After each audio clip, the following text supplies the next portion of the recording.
the most fearless show in sports. Whitlock and Wiley, Mark Schlereth is back with us. Let's talk some more NFL, sponsored by Toyota. Let's go places. Let's move to Josh Rosen, who is going to Miami after being shipped out of Arizona to make room for Kyler Murray. According to a report, there was actually a chance the Cardinals were going to keep Rosen, and he says that he absolutely would have competed for the starting job if they had given him the chance. Look, I think Arizona made a clear mistake here. Troy Aikman, the Cowboys had Troy Aikman, drafted Steve Walsh #1 in the supplemental draft. There's been other examples of two quarterbacks in their prime on teams, and you wait and trade them and flip them for far more than a second and fifth.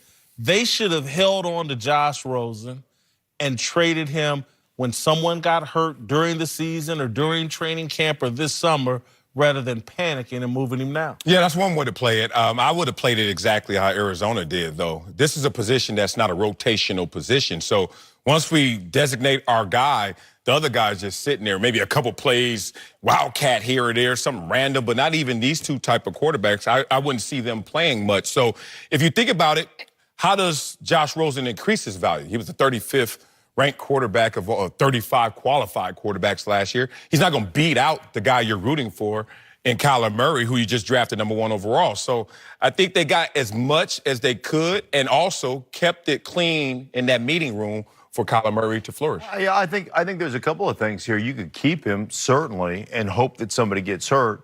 But the style of offense that you're going to play now with Kyler Murray and with Cliff Kingsbury, I just don't know that he fits in that style of offense. And listen, there's nothing wrong with the kid. He's a smart kid. He's an articulate kid. I've met with him several times. He was playing for a really bad football team in Arizona.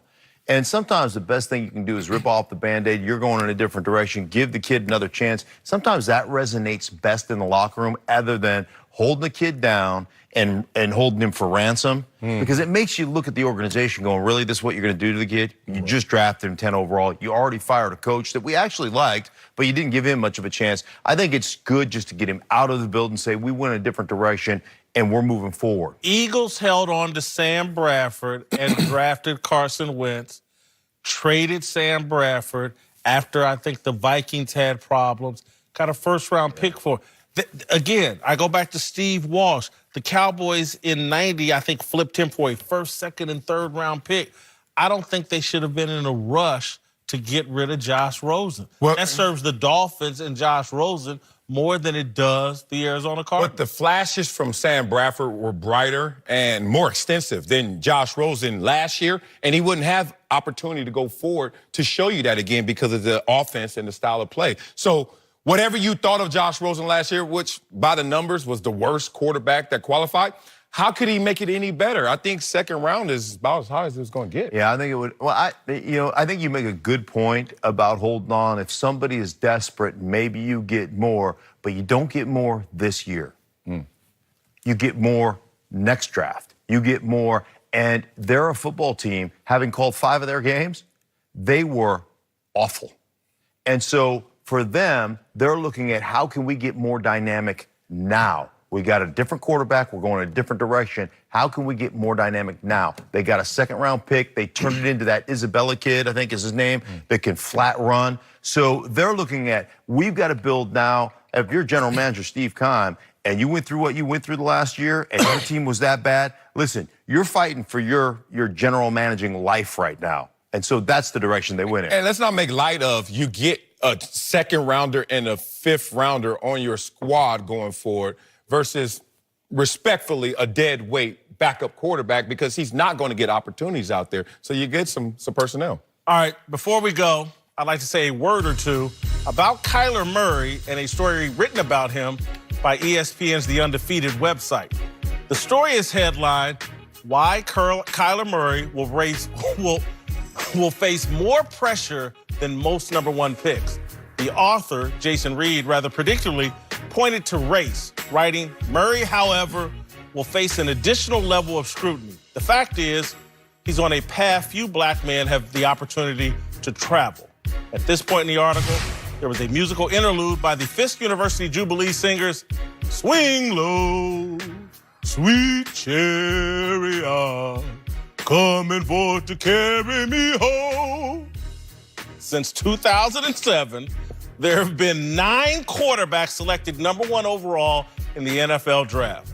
5 have been white, 4 have been black. As it relates to the NFL, when it comes to quarterback, it's no longer 1978, the year Hall of Famer Warren Moon went undrafted. You know why I know this? Because Warren Moon says so in the very same undefeated article that tries to paint the picture that Kyler Murray just landed on Plymouth Rock and has applied for the job of local sheriff. Here's what Warren Moon had to say. There's no question that there's still racism out there. And no matter what he does, it won't be good enough for some people.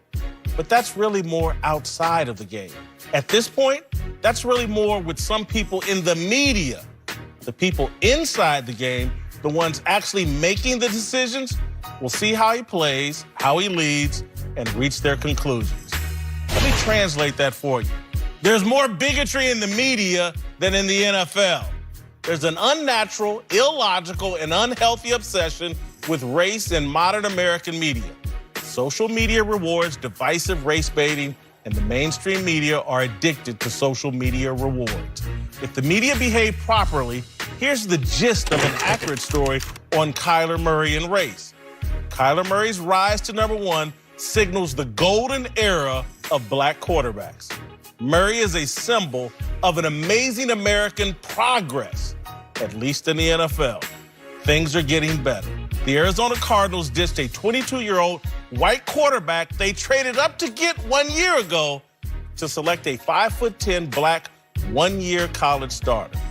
The mainstream media are constantly colluding with Silicon Valley's social media companies to stir racial division. I'm not suggesting a conspiracy. I'm acknowledging an obvious fact.